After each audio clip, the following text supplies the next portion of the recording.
নবীর উম্মত আমরা, যে নবী না হইলে দুনিয়ার কোনো সৃষ্টি হতো না, আমরা হলাম সেই নবীর উম্মত। আল্লাহু আকবার। যে নবীকে সৃষ্টির প্রথম রহস্য হলো আমার আল্লাহ ডাক দেওয়া বলে, বন্ধু গো, আপনাকে যদি সৃষ্টি না করতাম আকাশ জমি সৃষ্টি করতাম না, আপনাকে যদি সৃষ্টি না করতাম কুল কায়নাত সৃষ্টি করতাম না। বন্ধু, আমি আপনার জন্য সমস্ত কুল কায়নাত সৃষ্টি করলাম, আমি আল্লাহ, সমস্ত হলো আপনার জন্য। অথচ আমরা সেই নবীর পক্ষে যাইতে পারি না। বাবা না থাকলে বোঝা যায় বাবার কত ব্যথা, মা যদি না থাকে বোঝা যায় মায়ের কত কদর। আমার নবী এতিম নবী, মায়ার নবী গো, কান্দে, খেলার সাথীরা দৌড়াচ্ছে, সকলের বাবার মধ্যে উঠতেছে কোলের মধ্যে। আমার নবী এতিম নবী, মায়ার নবী, বাবা নাই, চোখের পানিগুলো ছাড়তেছে। কে জানি খবর পৌঁছে দিছে, আমেনা গো, ও আমেনা, তোমার সন্তান মাঠের মধ্যে কাঁদতেছে বাবা হারা হইয়া। এই ঘটনার শুনে মা ফাতেমা, মা আমেনা আর লইলেন না, দৌড়াই গেলেন। বাবা কেন কান্দো এই বাসার মধ্যে, এইভাবে কান্দো গো বাবা, আমি জানতে চাই। মামা গো, আমি কান্দি, আমার বাবা কো, বাবার ব্যথায় কান্দি। আমার নবীর কথা শুই না মা আমেনা আর কিছু কথা বলতে পারেন নাই। শিশু নবী মোহাম্মদকে মাঠের থেকে আনতে পারে না। মা, সকল খেলার সাথীরা সকলের বাবার মধ্যে উঠে গো, আমার বাবা কো, আমি দিয়ে আমার বাবার কোলে একটা দিন উঠতে পারলাম না।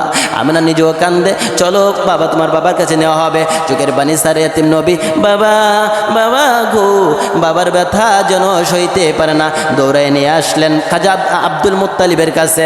আব্দুল মুত্তালিবের কাছে কান্দে, দাদা দাদা গো, তুমি কও আমার বাবা কই? মা দিতে পারলো না, তুমি বলে দাও আমার দাদা কই গো, আমার বাবা কই? আব্দুল মুত্তালিব নিজেও কান্দে, নাতি রে, ও নাতি, কই পাইবো তোমার বাবা? তোমার বাবা দুনিয়ার মায়া ছেড়ে অন্ধকার কবরের মধ্যে শুয়ে রয়েছে। ছোট সন্তান বুঝতে চায় না। এই কান্না দেখে আব্দুল মুত্তালিব সইতে পারলেন না। নিজের দাসী উম্মে আইমানকে, আবুল আবের দাসী উম্মে সুয়াইবাকে আইনা একজনে কাফেলা করে আমিনাকে ডাক দিয়ে বলে, আমিনা গো, আমার নাতিকে কান্না থামানো যাবে না, চলো না খাজা আব্দুল্লাহর কবরটা একটু দেখায় আনো। মা আমিনা নিয়ে চলে গেলেন। মায়ার নবী, দয়ার নবীকে নিয়ে আমার নবী বাবার ব্যথায় কান্দে, বাবার কবরের মধ্যে নিয়ে হাজিরা দিয়ে আমেনা চোখের পানিগুলো ছেড়ে ছেড়ে কান্দে। আমার নবী কান্দে, মা মা গো, এখানে এইভাবে কেন কান্দো? আমার বাবা কো, বাবার কাছে পৌঁছাও না। মা আমেনা ডাক দিয়ে বলে, বাবা মোহাম্মদ রে, এখানের মধ্যে তোমার বাবা চিরতরে ঘুমাই রয়েছে। আব্দুল্লাহর ছেলে মোহাম্মদ চোখের পানি ছেড়ে ছেড়ে কান্দে, বাবা গো, সকলে বাবার কোলের মধ্যে উঠে, তুমি বুঝি কবরের মধ্যে শুয়ে রয়েছ? ডানে যায় একবার, বামে যায় আবার কান্দে। বাবা, সকল মানুষগুলো বাবার ব্যথা সব বাবার কোলের মধ্যে উঠে, তুমি উঠো না গো, আমি একটা নজর তোমার কোলের মধ্যে উঠবো, তোমার মধ্যে উঠবো, তোমাকে বাবা বলে ডাকবো। ডানে কান্দে, বামে কান্দে, কবর যেন থর থর করে কাঁপতাছে। কবরের মধ্যে এই কথাই বুঝায় আব্দুল্লাহ কান্দে, কবরের মালিক রে, আমার মাটি সরাই দে রে, আমার বাবা মুহাম্মদকে আমি কোলে নেই রে, আমার বাবা মুহাম্মদকে আমি বুকে নেই রে। আমার আল্লাহ ডাক দিয়ে বলে, বন্ধু ও আব্দুল্লাহ, তোর কোলে নিতে হবে না, তোমার বুকে নিতে হবে না, তোমার বাবা মুহাম্মদকে যারা ভালোবাসবে রে, আমি আল্লাহ তাদেরকে ভালোবাসবো। রে আব্দুল্লাহ, শুনে নাও, সমস্ত কুল কায়নাত বানাইলাম তোমার বন্ধু, তোমার সন্তানের জন্য। তোমার বাবা মুহাম্মদকে যারা ভালোবাসবে আমি আল্লাহও ভালোবাসবো। তখনই সূরা ওয়াকুর রব্বির হামহুমা কামা রাব্বায়ানি সগীরা। আমার নবী কান্দে, নিয়ে আসতেছে মায়ার নবীকে, মা আমেনা নিয়ে আসতেছে উম্মে আইমানকে সহ সুহাইবাকে নিয়ে আসতে আবু নামক স্থানের মধ্যে আসলে মা আমেনা বলেন, কয়েকটা দিন পার হয়ে গেলে উম্মে আইমান রে, আমার মন বলে আমি বাঁচবো না, দুনিয়ার মধ্যে থাকবো না, কি করবো, আমি দুনিয়ার মধ্যে থাকবো না। উম্মে আইমান রে, আমার মধ্যে তাবু টাঙ্গাইলে পানি দিলেন, একটু পানি বেশি খরচ হইলে আমেনা ডাকে, উম্মে আইমান রে, আমার পানি বেশি খরচ করিও না, আমার বাবা মুহাম্মদ যদি পানি চায় পানি দিতে হবে। উম্মে আইমান ডাকে, আমেনা গো, পানি কি দিব না? না, পানি দিতে হবে না রে উম্মে আইমান, আমার বাবা মুহাম্মদ মুহাম্মদ যদি পানি চায় পানি দিতে হবে গো, আমার বাবা মুহাম্মদকে পানি উঠাইয়া দিতে হবে। উম্মে আইমান যখন এই কথা বললে একটু পরে দুমটা চলে যাইবে, এই অবস্থা দেখে আমার নবী চোখের পানি ছেড়ে ছেড়ে ডাকে, মাগো বাবার ব্যথা সইতে পারি না, তুমি যদি দুনিয়া থেকে বিদায় হও আমি কার ব্যথা বুকে নিয়ে কাঁদবো গো মা। আমেনা ডাকে, বাবা গো মন বলে আমি থাকবো না, দুনিয়ার জমিনে বাঁচবো না। আইরে বাবা দুইটা গালের মধ্যে আমেনা দুই গালের মধ্যে চুমা দিয়া দুনিয়ার শেষ বিদায় হইয়া যায়। আমার নবী এতিম হয়ে গেলেন, বাবার ব্যথা নবী কান্দে, মায়ের ব্যথা নবী একত্রে হইয়া শোয়া কান্দে। বাবা গো মা মা কইয়া এতিম নবীর কান্না যেন কেউ সইতে পারে না, কেউ সইতে পারে না। মৃত্যুর আগে বলে দিয়ে গেছেন, উম্মে আইমান রে এদিকে আয় রে বোন, এদিকে আয়, আমি যদি মারা যাই রে বল আমার বাবা মুহাম্মদকে সন্তানের মতো তুমি দেখবানে। উম্মে আইমান কথা দিয়েছিলেন, আমি না গো কথা দিলাম গো, তুমি যদি মারা যাও তোমার সন্তানকে আমার বাবার মতোই আমি আদর করে রাখবো। যখন আমার নবী মৃত্যু হয়ে গেল, মা আমেনার কবরে শোয়াই দিলেন। আমার নবী একবার আমেনার কবরে গিয়ে কান্দে, আরেকবার বাবার কবরে গিয়ে কান্দে। এই কান্না দেখে আমার আল্লাহ সইতে পারে না। বন্ধু অকুর রব্বির আমহুমা কামা রব্বায়ানি সগীরা, বন্ধু গো কথা দিলাম গো, কথা দিলাম গো বন্ধু, তোমার মতো যদি এইভাবে তোমার কোনো উম্মত তোমার বাবা মায়ের জন্য কান্দে নাকে ডুগার মধ্যে পানি আসার আগে আগে, বন্ধু কথা দিলাম তাদের জিন্দের গুনাহ আমি ক্ষমা করে দিব গো। আল্লাহু আকবার। জীবনের সমস্ত গুনাহ আমার আল্লাহ ক্ষমা করতে চায়। আমার বন্ধু হাবিবের কথায়, নবীজির কথা, নবীজির কান্না সইতে পারে না। এত অফার, এত সুন্দর অফার আপনি আমার জন্য দান করলো। আজকে আমরা বাবার কবরে যাই না, বাবা মারা গেলে, মা মারা গেলে মায়ের কবরে যাই না। যে বাবা কত কষ্ট করে নিজের ঘাম জোড়াইয়া বাবা রিস্কা চালাইতো, জীবনে দেখেছি, আমার জীবনে আমি দেখেছি কত কষ্ট করছে বাবা। মানুষের কষ্ট কইরা জোহর যখন পায়ের হইতো কলা নিয়ে বাড়ির মধ্যে আসতো, দৌড়ে দৌড়ে বাবার কাছে গিয়ে হাজির হইতাম, খাবারগুলো দিলে টাইনা টাইনা খাইতাম।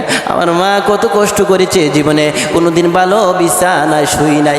এই মা বিদায় হয়ে গেলে আজকাল সন্তানদেরকে দেখা যায় না মায়ের কবলে রিসালাতের দোয়া করার জন্য, ইসালে সওয়াবের মাহফিলের জন্য। ও বাবারা কে বসে রইছো নবীর ভালোবাসা নিয়া?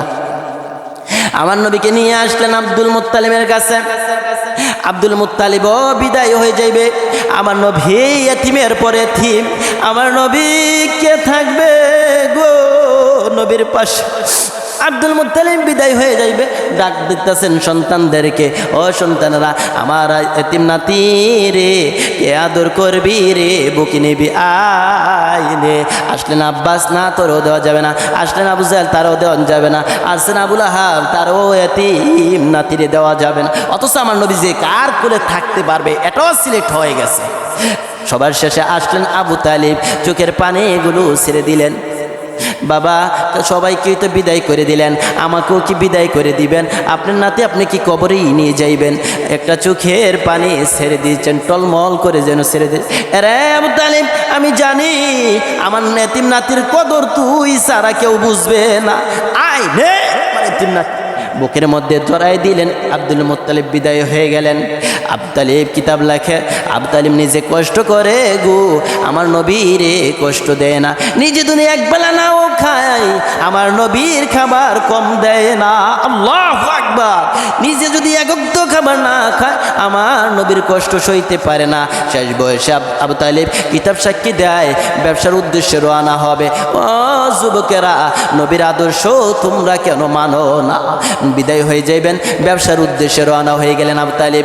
এবার সন্তান বাতিজা পিছন দিক দিয়া একা কোথায় যান? ব্যবসার উদ্দেশ্যে। কারণ বাইস্তারে জানাইবে না। আমার নবী সবসময় চাচার পাশে পাশে থাকতেন, চাচা কি করবেন না করবেন এটা কোনটা পছন্দ করবেন। অথচ আজকালের যুবক তো সন্তানরা পর্যন্ত বাবাকে সম্মান দিতে জানে না, মেয়ে পর্যন্ত মাকে সম্মান করে না। ও নবীর উম্মতেরা কিভাবে হইবা গো নবীর আদর্শের অনুসারী? আমার কে ভাবছেন না নিয়ে চলে যাইবেন? আমি যাইব 72 জনের কাফেলা নিয়ে আমার নবীকে নিয়ে আবু তালিব ব্যবসার উদ্দেশ্যে রওনা হইলেন।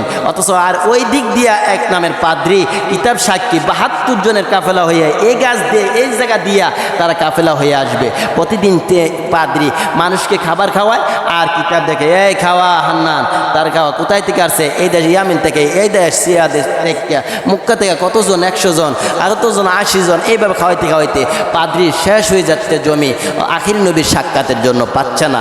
পাদ্রী চোখের পানি এগুলো জলমল করে কান্দে, মাবুদ আখিরি নবীর জন্য সমস্ত কিছু শেষ করিয়া দিলাম, কখন আখিরি নবীরে তুমি পাওয়াইবা? তুমি আখিরি নবীরে পাওয়াইতা না বুঝি? আমার নবী নূরে মুহাম্মদুর রাসূলুল্লাহ সাল্লাল্লাহু আলাইহি সাল্লামকে নিয়ে আসতে আসতে একটা গাছের তলায় বসলেন। ওই পাদ্রী বলেন, ওরে কাফেলারা দেখ ওই কাফেলাটা কোথায় থেকে আসছে? কেন জানি এই কাফেলার দিকে তাকাইলে আমার মনের মধ্যে শান্তি এসিয়া যায়। দেখ এই কাফেলা কোথায় থেকে আসছে? এই কাফেলার মধ্যে কেন জানি রহমত দেখা যায়। একজন গিয়ে খবর পৌঁছলেন কোথায় থেকে আসছেন? মক্কা থেকে আসছে। নাম কে? লিডারকে? আবু তালিব। কতজনের? 72 জনের কাফেলা আনো। পাদ্রীর চোখের পানি ছেড়ে ছেড়ে ডাক মারলেন, পাদ্রী ডাক মার আসতে, খাবারের ব্যবস্থা কর। খাবারের ব্যবস্থা করলে খাবার দিও না তুমি। নাম কি? আবু তালিব। তোমরা কতজনের কাফেলা? 72 জনের। তোমার সন্তান আছে? বাইসতে আছে? হ্যাঁ আমার একটা ছেলে আছে মুহাম্মদ। একটা চোখের পানি ঝরঝর করে ছেড়ে দিস। আবু তালিব রে, ওই রে তোর ছেলে মুহাম্মদ। পাদ্রী বুকের টাইনা কাছে টাইনা ডাকে, বাবা মুহাম্মদু যদি সুযোগ পাইতাম সর্বপ্রথম ঈমান নিয়ে তোমার সাথে মুসলিম হয়ে যাইতাম। আরে আবু তালিব সত্য করে বল, এটা তোমার ছেলে হয় নাকি ভাতিজা হয়? আমার ছেলে হয়। আরে আবু তালিব মিথ্যা কথা বলিস না, আমি কিতাবের মধ্যে দেখছি এটা তোমার ছেলে নয়, তোমার ভাতিজা হয়। তার বাবার নাম হবে আব্দুল্লাহ, তার মাতার নাম হবে আমেনা। আরে আবু তালিব তোমার সন্তান তোমার ভাতিজাকে যদি বাঁচাইতে চাও এই দেশের মধ্যে থাইকো না, মালামাল বিক্রি করতে আর সামনে আগায়ও না। আমার বাসার সামনের বাজারের মধ্যে তোমার মালামাল বিক্রি করে দাও, এখান থেকে বিদায় হয়ে যাও। যদি অন্যান্য ইহুদিরা শুনতে পায় তোমার ভাতিজা আসছে রে, এখান থেকে তোমার ভাতিজা ফেরত নিয়ে যাইতে পারবা না। আবু তালিব বলেন, ওই পাদ্রীর কথা যখন আমার এই কথা শুই না আমি রাখলাম না, মালামাল বিক্রি করার জন্য উদ্দেশ্য রওনা হয়ে গেলাম, বিক্রি করা শুরু করলাম। এমন কাস্টমার আসলো গো, কয়েক ঘন্টার ভিতরে সমস্ত মাল বিক্রি হয়ে গেল। আমার নবী এতিম নবীকে নিয়ে আবু তালিব বলে, জীবনে কত ব্যবসা করলাম এত লাভ হয় নাই। আমার নূরে মুহাম্মদকে নিয়ে আবু তালিব যখন বাড়ির দিকে রওনা হইলেন, নিয়ে আসতেছে দূর থেকে পাদ্রী টাটা দেয়ার ডাকে, বাবা মুহাম্মদু যদি একবার সুযোগ পাইতাম সর্বপ্রথম ঈমানটা তোমার সাথে নিয়ে যাইতাম। আমার নবীকে নিয়ে আসতেন। আবু তালিব কিতাব সাক্ষী দেয়, নিজে কষ্ট করে এক বেলা খাবারও যদি না খায় আবু তালিব বলেন আমার নবীকে কষ্ট দেয় না। এইভাবে নবী পাশে পাশে থাকতে থাকতে নবীজি বড় হতে চললেন। বড় হতে চললে মা খাদিজা অনেক ধনাঢ্য, ওই ব্যক্তির মধ্যে অনেক ধনাঢ্য ছিলেন। খাদিজার মধ্যে আবু তালিব প্রস্তাব পাঠাইলেন মা খাদিজাকে, মা এখানের মধ্যে আমার ভাতিজা অসন্তুষ্ট অবস্থার মধ্যে যদি এর মধ্যে না খেয়ে মারা যায়, কাম জানে না, যদি কাজের একটা অবস্থান করে দিতে পারতাম তাহলে তো ভালো হইতো, যদি কাজ দিতে পারতেন। খাদিজাকে পড়ালেখা জানে? না জানে না। তো তাহলে কি কাজ দিব? বালাপদের কাজও তো দিতে পারবো না, যারা একটা রাখালিয়ার একটা কাজ দেওয়া যাবে। দেন পারবো, আমার বাইসটা পারবে। দায়িত্ব দিলেন রাখালিয়াতের কাজের, রাখালের দায়িত্বের মধ্যে দিলেন রাখালি নবীজি করতেছেন। খাদিজা 1000 ওর যদি বকরি দিয়ে দিলে দুম্বা 1000ই ফেরত আসে। এইভাবে খাদিজা বলে, তুমি কি একটাও কি বনের মধ্যে পশু পাখি খায় না? নবীজি বলেন, আমি মুহাম্মদের কাছ থেকে একটা বকরি একটা দুম্বা নেওয়ার ভাগের ক্ষমতা হয় নাই। কি আশ্চর্য, আমার মধ্যে লস হতো, কিন্তু এই সন্তান আসার পর খাদিজা বলে ঘটনাটা কি এত? একদিন মা খাদিজা বলেন, আমি উপরে ছাদ থেকে দেখতেছি রাখালের জীবনী মুহাম্মদের গুড়া এই বকরি নিয়ে চড়াইতেছে জমিনের মধ্যে।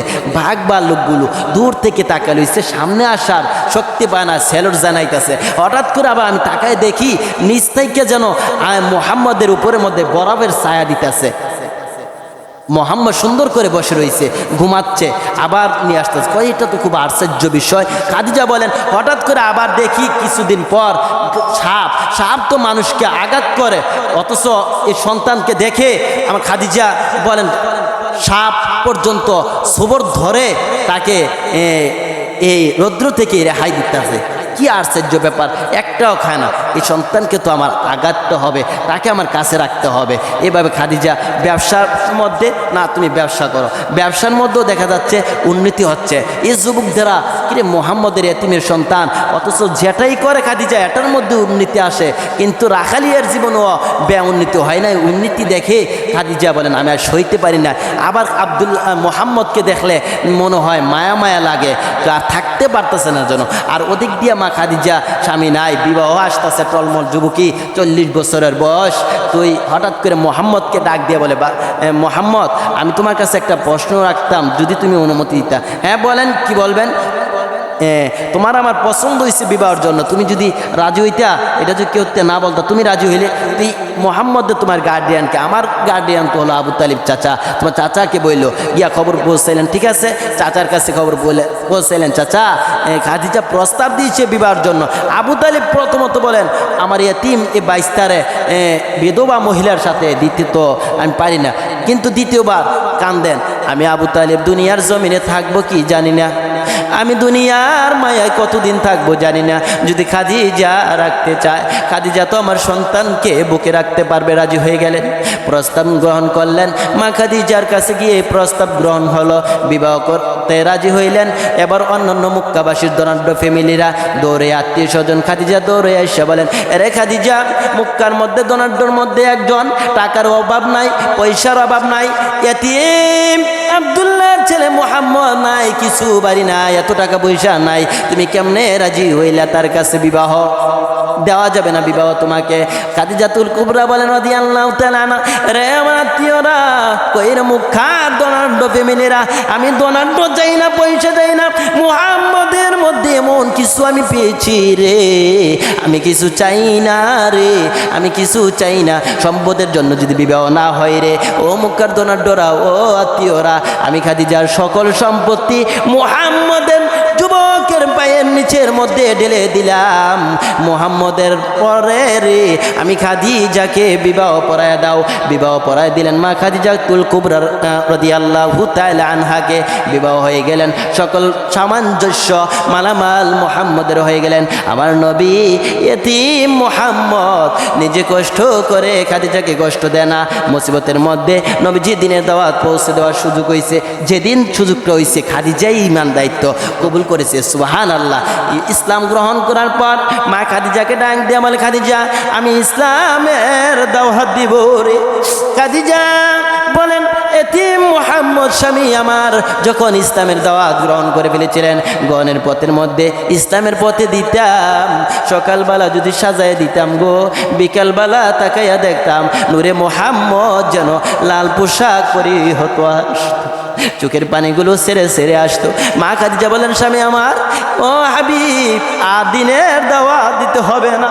খাদিজাকে আমার নবী ডাক দিয়ে আমার খাদিজা রে, আমি দুনিয়ার মধ্যে শান্তির জন্য আসি নাই রে, আমি যদি ইসলামের দাওয়াত না দেই তারা কোথায় ইসলাম গ্রহণ করবে? এইভাবে আঘাত করতেছে। হঠাৎ করে মা খাদিজাকে একদিন ডাক দিয়া বলেন আমার নবী নূরে মুহাম্মদ, খাদিজা রে যদি ইসলামের পক্ষে আসতো রে আমার চাচা আবু জাহেল আমার মধ্যে কষ্ট হইতো। আমার নবী নিজের চাচাকে কত সম্মান করে গো। খাদিজাকে গিয়া ডাক মারলেন। ঠিক আছে, রাতের 12টা বাজে রওনা হইলেন আবু জাহেলের কাছে। চাচা চাচা গো বাড়িতে আছেন কি? চাচা হ্যাঁ বাড়িতে আছি। কি বাতিজা মোহাম্মদ নাকি? হ্যাঁ। কিসের জন্য আসছো বলো? চাচা আমার বাবা নাই, মা নাই গো। চাচা তুমি যদি আমার পক্ষে থাকতা আমার অনেক শান্তি হইতো। এই দাওয়াতের জন্য আসছো নাকি ইসলামের জন্য? বাতিজা ভিতর দাঁড়াও, একটু দাঁড়াও। ভিতর থেকে লাল রঙের একটা চামুক আইনা ঠাস ঠুস মারতেছে। আমার নবী কান্দে, চাচা গো আমার বাবা নাই, চাচা আমার মা নাই, আমার আমার কেউ নাই আমার পাশে গো, আজকে তুমিও আঘাত করো। চাচা তোমার কি খেয়াল নাই ছোটবেলা পাহাড়ের মধ্যে যখন আমি গিয়েছিলাম তুমি টাইনা টাইনা আমাকে বুকে টাইনা আনছিলা। একদিন ভাতিজা মোহাম্মদ দিনের দাওয়াতের জন্য চোখের পানি চেয়েছে, বাবার ব্যথায় কান্না কাঁদতে করতে শিকারের বাঘের জঙ্গলার মধ্যে গিয়ে হাজিরা কাঁদতেছে। হঠাৎ করে নিজ দিয়ে আবু জাহেল যাইতেছে, হঠাৎ করে তাকাইয়া দেখে আমার নবী মুহাম্মদ কান্দে বাবার ব্যথায়। দূর থেকে ডাকতেছে, কে নিচে নামো নিচে নামো।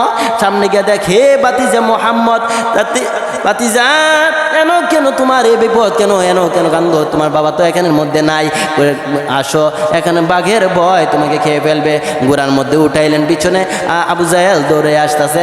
গুড়া চলে না চলে না, গুড়া কান্দে, প্রভু গো আমার জমান খুলে দেও না, দুইটা কথা বলি। জমান খুলিয়া দিলে ও আবু জাহেল যাকে পিছে বসাইছ ওই নবীর সামনে না উঠলে আমি সামনে আগাইব না। আবু জাহেল কয় ভাতিজা সামনে আগাও সামনে আগাও। সামনে বসাইয়া আবু জাহেল দৌড়ে এই না আমেনাকে বলছিলেন, আমেনা আমি যদি না দেখতাম তোমার সন্তানকে বাঘে জঙ্গলার খেয়ে ফেলতো। এই ঘটনা আমেনা বলেছিল, আবু জাহেল রে আমার এতিম মুহাম্মদকে জঙ্গলার বাঘ খাইবে না। এরে আমেনা তুমি কেমনে জানো তোমার সন্তানকে খাইবে না? এরে আবু জাহেল আমার এতিম সন্তান যেদিন দুনিয়াতে আসবে একটা জঙ্গলার বাঘ এসে খবর দিয়েছিল। আমেনা গো তুমি কোনো সাধারণ মহিলা না, তুমি হইলা রহমাতাল লিল আলামিনের মাতা হইবা, তুমি হইলা বিশ্ব নবী আখিরি নবী মুহাম্মদের মা হইবা, তুমি কোনো সাধারণ মহিলা না। ও আবু জাহেল ওই দিনে ঘটনাটা আমাকে শুনিয়েছিল, এই ঘটনাটা শুই না আবু জাহেল চলে গিয়েছিলেন। চাচা তুমি না জানো আমাকে বাঁচিয়ে আনছিলা, চাচা তুমি যদি মুক্কার পক্ষে, তুমি যদি আমার পক্ষে চলে আসো আর বুঝি কেউ আমাকে আঘাত করতে পারবে না। আবু জাহেল আঘাত করলে মার খাইতে খাইতে এতিম নবী রক্তে রঞ্জিত হইয়া দয়ার নবী ধরে বাড়ির দিকে আসতেছিল। মা খাদিজাতুল কুবরা বলেন রাত অনেক হয়ে গেল, এতিম নবী যেন আসতেছে না, এতিম নবী যেন পাই না, বুক যেন মানে না। হঠাৎ করে তাকায় দেখে ও সুবে সাদেক মায়ার নবী দয়ার নবী রক্তে রঞ্জিত হইয়া আসতেছে। মা খাদিজা দূর থেকে ডাক মারলেন, তুমি কে গো, এইভাবে তুমি কাঁদতে কাঁদতে আসতেছো? আমার নবী খাদিজার কণ্ঠে কান্দে কান্দে, খাদিজা রে আমি মুহাম্মদ। আমার নবী কণ্ঠের আওয়াজ পাইয়া দৌড়িয়া খাদিজা হাজির হয়ে গেলেন। দেখেনি অবস্থা দুঃখে বুকের মধ্যে টাইনা টাইনা আনে আর কান্দে, মাবুদ গো যে নবী না হইলে জগতের কোন সৃষ্টিকর্তা না, এই নবীকে আর কত মারি খাওয়াইবা। যে নবী ইসলামের জন্য আপনার আমার জন্য নবী আঘাতের পর আঘাত খাইছেন। সূরা ইয়াসিনের মধ্যে বলছেন তাবিউ মান লা ইয়াসালুকুম আজরা ওয়া হুম মুহতাদুন।